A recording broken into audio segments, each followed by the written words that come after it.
If you don't know me, I used to be the CC3 here for the substance abuse programs.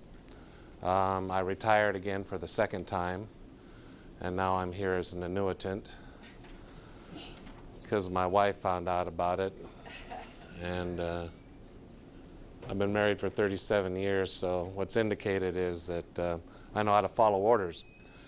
That being said, I'd like to give you a little, quick history of me. I've been a correctional officer, a group supervisor in the Youth Authority, a youth counselor in the Youth Authority, a fire captain with the Department of Forestry and Fire Protection, a CC 1, 2, 3, I believe you know that sequence, parole agent, and a trainer with the University of California, San Diego, Department of Psychiatry, Center for Criminality, Addiction, Research, Training, and Application. It takes practice to say that clearly. So I have a broad perspective on the issue that we all deal with, and that's working with a criminal offender. It's also indicated that I bore very easily and got to change jobs frequently. But to start this, I'd like to do a little historical perspective about where the department that employs you was, is, and is headed. When I started this process or my career, 1975, dual vocational institution. The department at that time had 34,000 inmates at 12 small institutions. Starting in the 1980s, how many of you were employed by the department in the 1980s? Anybody here? In the 70s and yeah. In the 80s, we started one of the largest civil construction projects in the United States history, comparable to what happened back in the Depression times with CCCs. We built 20 institutions in that period of time till now, till just a couple of years ago, to house 63,750 inmates. That's a huge city if you consider it. And when you also consider that's 20 different infrastructures that you also have to construct, and to my plant operations colleagues have to continually repair. And then we proceeded to fill them with twice as many inmates as we built them for. Does anybody know what the rated capacity for R.J. Donovan is? 2,200. Imagine what it would be like to work here with 2,200 inmates, because you got 4,500 inmates here. And continually changing missions. I used to run the SAP program on Yard 3. Yeah, may it rest in peace. After that, we built these 20 huge institutions, filled them with twice as many inmates, and all these institutions had facilities for education and vocational treatment, training, teaching. I got treatment on the brain, I'm sorry. That said, we actually used them for that purpose back in those days. But then the lawsuits started to catch up with us. Armstrong, Coleman, Perez, Valdivia. What are these all names of? Inmates. That's correct. Inmates. This department hasn't found the lawsuit they couldn't lose, simply put. So with this, we started to do what? Close down Vokes, close down education. And I see a lot of educators. How many people are here from education, if I could? There you are. So I'm preaching to the choir here. What do? We closed down those programs. We went to 175,000 inmates in this department. Now we're getting hammered with what? Our recidivism rate is over the top, in excess of 70%. The public, the courts, the counties are hammering us with, you're not rehabbing these inmates. You're not giving them the skills to succeed in society. Gee whiz, I wonder what caused that. You know, can I get a duh from you? Duh? Yeah. If you don't program, if you don't have training, if you can't give them anything afterwards, how successful do you expect to be? Again, I'm preaching to the choir here, and I'm glad to see so many educators in this class. That being said, Senate Bill 618 offers a new way. You have not been in a room where you had the courts, the district attorney's office, the sheriff's department, the probation department, the Department of Corrections, paroles, all represented in the same place. We're coordinating. We sit down at a table and talk about what's the best way, starting from the beginning, pre-sentence, to deal with this all the way to the end when we release them to other programs that help them with their vocational training, help them with their substance abuse treatment, help them with their housing, help them with their employment. This process has taken a long time, and my heartfelt kudos to my county colleagues, because trust me, if you didn't work for the Department of Corrections and Rehabilitation and you had another employment that had to deal with the Department of Corrections and Rehabilitation, there would be a level of anxiety and frustration that would hit you pretty hard. They bore with it. They stayed with it. And we have come now to almost the fruition of what we want to do. Sometimes it was difficult because we didn't talk the same language. Lisa calls them defendants. Benny calls them parolees. My personal favorite is inmates. We settled on participants. And our relationships have always, we got to the 11th hour on this project, and then it came up, well, what if they bail out? And Benny, being from paroles and me being from prison, stated, why would you allow him to bail out? Then Lisa informed us, well, there's a thing called the constitutional rights. Hey, who knew, So those were kind of the things we had to leap over, the hurdles we had to accomplish. And what we have done collaboratively is presented positive things for every aspect. To some in the county, the beauty of 618 is eliminating the long stay in reception. We had an audit here at RJD not long ago where we found there was 120 inmates had been here longer than, actually it was 144 had been here longer than 120 days. There was over 100 inmates that had been here more than 6 months. The average stay in reception center is 78 days. Some of the people in the county think that by staying in reception centers so long, the inmates get exposed to violence, gang recruiting, and other negative type behavior. I don't know where they get those ideas. Probably from yard 4, yeah. That would be the thing. The point is cutting down. We hope to eliminate it altogether, the reception center, but the medical receiver stepped in, and now we have to do medical evaluations, and our counselors have to actually do workups that require time. Our average now is 14 days in the reception center, then into the general population, into programs. The thing SB 618, I believe, is a key benchmark, is the fact that we have a prison case manager, and you'll hear from the prison case manager here, Bruce Krotz. And that individual meets the inmate here and starts to develop a life plan, which is another benchmark. Our clients here at R.J. Donovan do not plan well.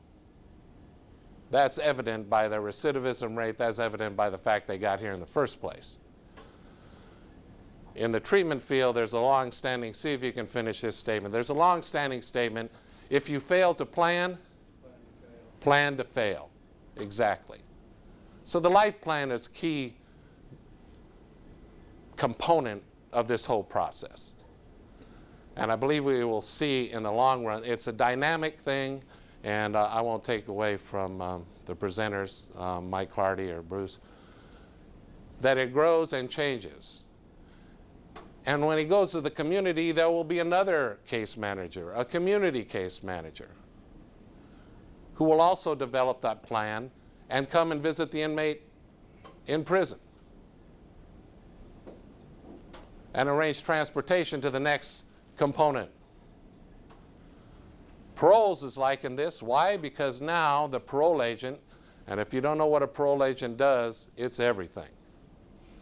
It's what the case manager is going to assist in: housing, employment, treatment, training. All those things will be coordinated with our case manager. If you think about all the disconnects that an inmate has, parolee has, defendant has, you're locked up, you go to jail, you don't know anybody. About the time you know people, you're shipped to the reception center where you don't know anybody.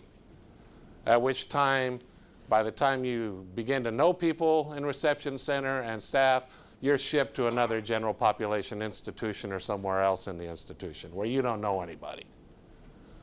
And after you've developed rapport, your history with staff at the prison that you're assigned to, we parole you where nobody knows who you are. Every single one of those disconnects is potential for failure at getting somebody back into our society. That stated, there's a lot of pluses here. Does it not make sense to coordinate all these agencies in the same effort? Of course it does. Of course it does. So now we come to the part that I was only hired to do. If you can turn to page 97, is it?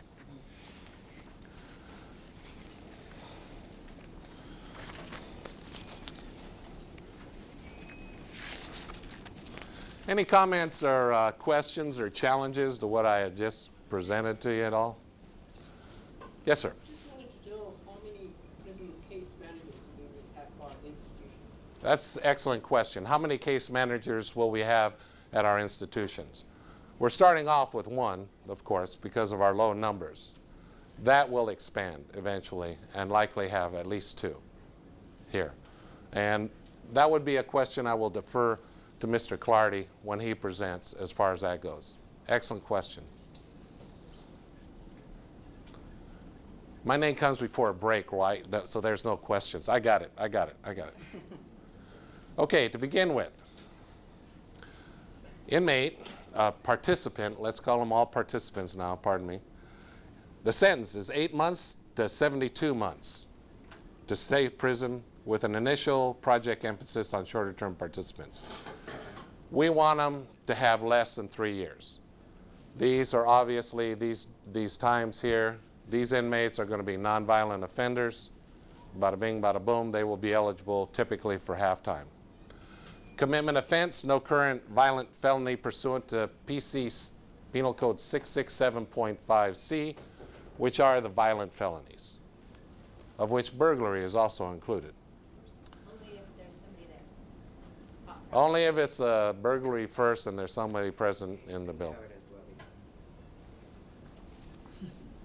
My bad. Thank you. That from the district attorneys.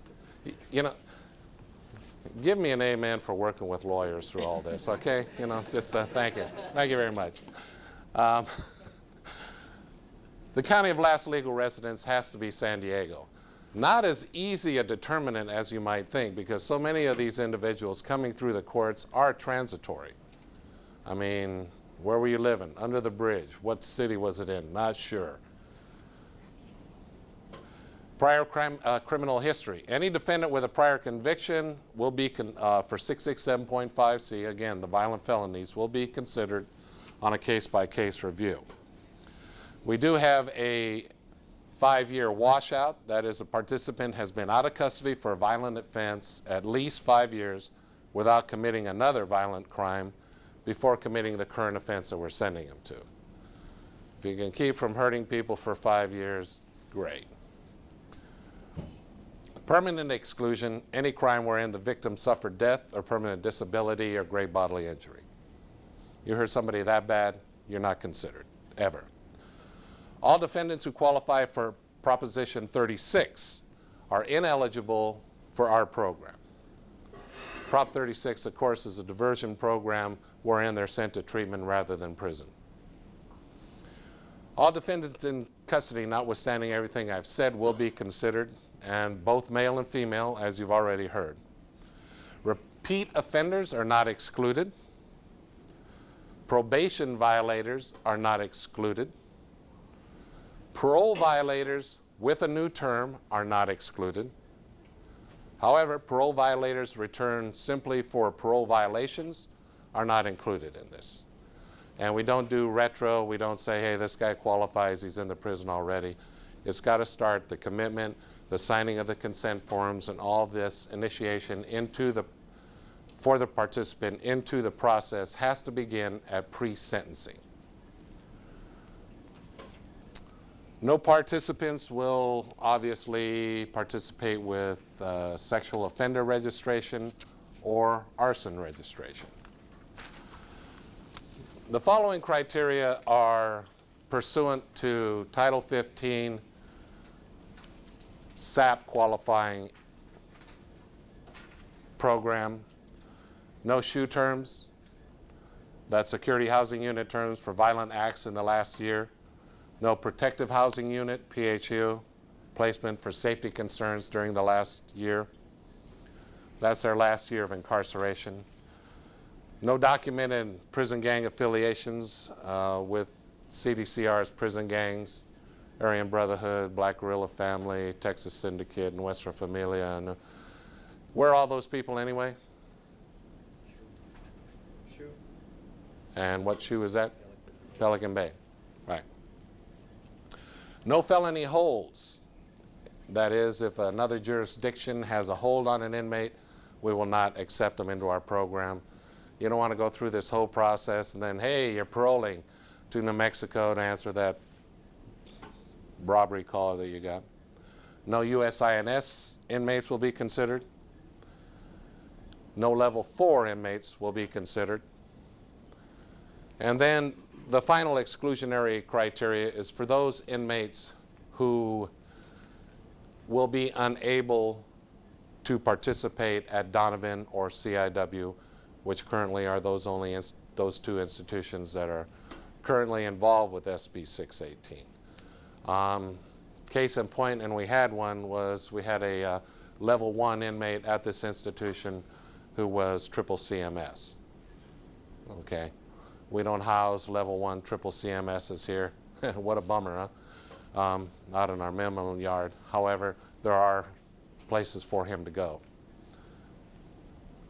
We got a place for everybody in the prison system, right?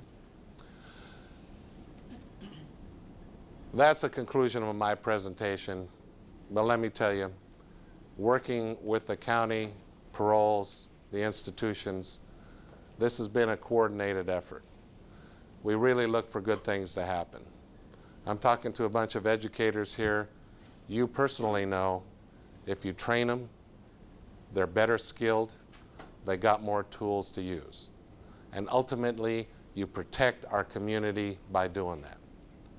The idea of holding them for 4 years, giving them $200 and a slap on the butt and telling them, hey, good luck, doesn't work.